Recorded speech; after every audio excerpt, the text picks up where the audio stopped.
സംസ്ഥാന സർക്കാരിന്റെ 5 സാമൂഹ്യ സുരക്ഷാ പെൻഷനുകളായ വാർദ്ധക്യകാല വിധവ ഭിന്നശേഷി പെൻഷനുകൾ, കർഷക തൊഴിലാളി അവിവാഹിത പെൻഷനുകൾ, ഇതിനു പുറമെ ക്ഷേമനിധി ബോർഡുകൾ വഴി 1600 രൂപ വീതം ലഭിക്കുന്ന ഗുണഭോക്താക്കൾ എന്നിവർക്ക് സംസ്ഥാന സർക്കാരിന്റെ ഭാഗത്തു നിന്നുള്ള സുപ്രധാന അറിയിപ്പുകളെത്തി. ഓഗസ്റ്റ് മാസത്തിൽ ഗുണഭോക്താക്കൾക്ക് കൂടുതൽ ആനുകൂല്യം എത്തിച്ചേരുമെന്നുള്ള സന്തോഷവാർത്ത വന്നതിന് പിന്നാലെയായിരുന്നു കൈകളിലേക്കുള്ള വിതരണം സംസ്ഥാന സർക്കാർ നിർത്തലാക്കിയത്. കൈകളിൽ തുക സ്വീകരിക്കുന്ന ഗുണഭോക്താക്കൾക്ക് ഓഗസ്റ്റ് മാസം കൂടി കൈകളിൽ തന്നെ തുക എത്തിച്ചേരുമെങ്കിലും സെപ്റ്റംബർ, ഒക്ടോബർ തുടങ്ങിയ മാസങ്ങളിൽ ഗുണഭോക്താക്കൾക്ക് ബാങ്ക് അക്കൗണ്ട് വഴിയാകും പെൻഷൻ തുക വിതരണമെന്ന് സംസ്ഥാന സർക്കാർ കഴിഞ്ഞ ദിവസം ഉത്തരവ് പുറപ്പെടുവിച്ചിരുന്നു. എന്നാൽ നിലവിൽ അക്കൗണ്ട് പോലും എടുത്തിട്ടില്ലാത്ത, ബാങ്കിലോ ATM-ലോ പോകാൻ ബുദ്ധിമുട്ടുള്ള ഗുണഭോക്താക്കളെ സംബന്ധിച്ചിടത്തോളം ഈ തീരുമാനം തീർത്തും ആശങ്ക ഉയർത്തുന്ന ഒന്നാണ്. നടപടികൾ കൃത്യമായി പൂർത്തിയാക്കാൻ കഴിയാതെ വരുന്ന സാഹചര്യത്തിൽ ആ മാസങ്ങളിലെ പെൻഷൻ തുക മുടങ്ങുമോ എന്നുള്ള ആശങ്കയാണ് ഉയരുന്നത്. എന്നാൽ ഈ സാഹചര്യത്തിൽ പ്രതിപക്ഷം ശക്തമായി രംഗത്തെത്തിയിരിക്കുകയാണ്. ക്ഷേമ പെൻഷൻ നേരിട്ട് അക്കൗണ്ടിലെത്തിക്കാൻ കേന്ദ്ര നിർദ്ദേശമുണ്ടെന്നുള്ള UDF സർക്കാരിന്റെ വാദം കഴമ്പില്ലാത്തതാണെന്നും മുൻപും ഇത്തരം നിർദ്ദേശം കേന്ദ്രം മുന്നോട്ട് വെച്ചിരുന്നെങ്കിലും അതിന് വഴങ്ങാതെ LDF സർക്കാർ പെൻഷൻ വീടുകളിൽ ഉൾപ്പെടെ കൃത്യമായി എത്തിച്ചിരുന്നു എന്നും പ്രതിപക്ഷം ആരോപിച്ചു.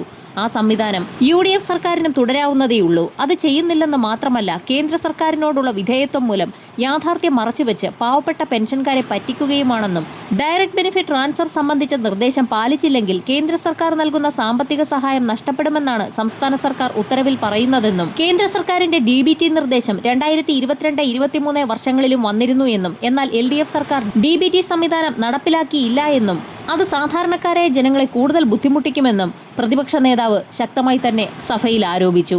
സാമൂഹ്യ സുരക്ഷാ വയോജന പെൻഷനുകൾ വാങ്ങുന്നത് 51 ലക്ഷത്തിലേറെ പേരാണ്.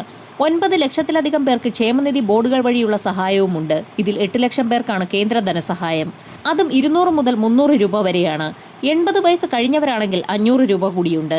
മാസം 941 കോടി രൂപ സംസ്ഥാന സർക്കാർ ക്ഷേമ പെൻഷന് നൽകുമ്പോൾ 24 കോടി രൂപ മാത്രമാണ് കേന്ദ്ര സഹായമുള്ളത്.